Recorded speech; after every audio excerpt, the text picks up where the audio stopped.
दिनै क'क्राझार बिटिसिआव मानाव गेदेर भारतनि गाहाय मन्त्रि नरेन्द्र मोदी साहाब बिथां सारा फैगोननि मोनसे थामथिम लाहार फाहार प्रग्राम बिराद गिदिर जादों हाग्रामा महिलारी सारनि दैदेननायाव बे प्रग्रामावहाय मानाव गेदेर युथनि दैदेनगिरि प्रहलाद ब्रह्म बिथां आदाया नुजाथिनानै मा बिबुंथि होदों बेखौ जोबजासिम नोंथांमोना खोनासंलांदो बेनिफ्राय जोबनायाव कमेन्ट हरबानो जाबाय। आच्छा दिनैहाय 13 मार्च बेवहाय दिनै नरेन्द्र मोदी मानाव गेदेर बिथाङा दिनै जोंनि गेजेराव माखासे हाबाफारि लानानै नुजाफैगोन बे स्पेसियेलि बासबारियाव पिअएइचनि वार्कशप बेखौ बेखेवगोन आरो फ्लाइअभार क'क्राझार थिथागुरि देबरगाव तिनालि बेयाव बेखेवनाय जागोन। दा बे हाबाफारिखौ मावफुंनायनि थाखाय जोंनि रायजो राजाफ्रा खोब गोजोननाय मोनदों आरो बिनि अनगायैबो रेल सेवा बेफोरखौ बेखेवगोन।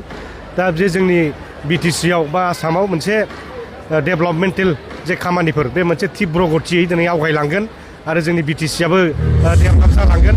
गारि 1100 कौटि थाखानि जे लाइट स्थापन खालामनाय बेवहाय जोंनि बिटिसिआ जोङो गोबांथार डेभेलपमेन्ट जागोन आरो जोंनि सेल्फ एमप्लय बे दिनै आवगायलांबाय थागोन आरो जोंनि बिटिसिआ जे मोनसे मडेल बिटिसि जानो थांगासिनो दं बेनो मोनसे नमुना दिनै बेखौ जों मिथिनो हागोन आरो रेलवे कच फेक्टरि बानायनाय पिअएइच वार्कशप बानायनाय बे दिनैहाय माने आदारशिला स्थापन खालामगोन। दा बेबादिनो गोबांथार डेभेलपमेन्टेल खामानिया जोंनाव जागोन। Infrastructure development road and bridges development रेलवेनि माखासे डेभेलपमेन्ट बे खामानिफ्रा दिनैनिफ्राय शुभारम्भ जासिगोन। दा बेनिफ्राय जों मिथिनो हायो जे जोंनि बिटिसि ओनसोलाव जे डेभेलपमेन्ट बे आवगायलांबाय थासिगोन आसाम मालानि गेजेरजोंब्लाबो माखासे रेलवे बिथिंनि गेजेरजों माखासे सेन्ट्रेल गभर्नमेन्टनि प्रजेक्टफोरजों जोंनि इयुथ्सफ्रा बेवहाय माने सेल्फ एमप्लय जानायनि गभर्नमेन्ट साख्रि मोननायनि दिनै बे खाबुखौ मोननो हासिगोन। रायजो राजाफ्रा रोजा रोजा भट होनानै 28टा देरहा होनायनि थाखाय आं बिटिसिनि साफ्रोमबो रायजो राजाफोरनो गोसो गोरबोनि अननाय आरो सिबिनाय बावहरो।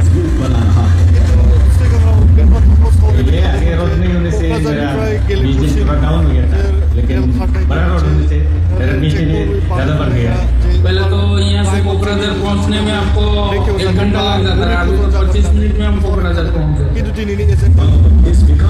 दा बेवहाय माखासे टेकनिकेल बाथ्रा दङ माखासे खामानिखौ मावस्लाबनो हायाखै दिनैहाय माने बेवहाय लेन्ड एक्विजिसननि खामानिफ्रा दाबो बाखि दंबावो आरो बेवहाय माने माखासे लाइनिं सिस्टेम दङ दा बे टेकनिकेल खामानिफोरखौ मावस्लाबनो हायाखै। एसेनोसै थेंक इउ भेरि माच फर वाचिं लाभ इउ।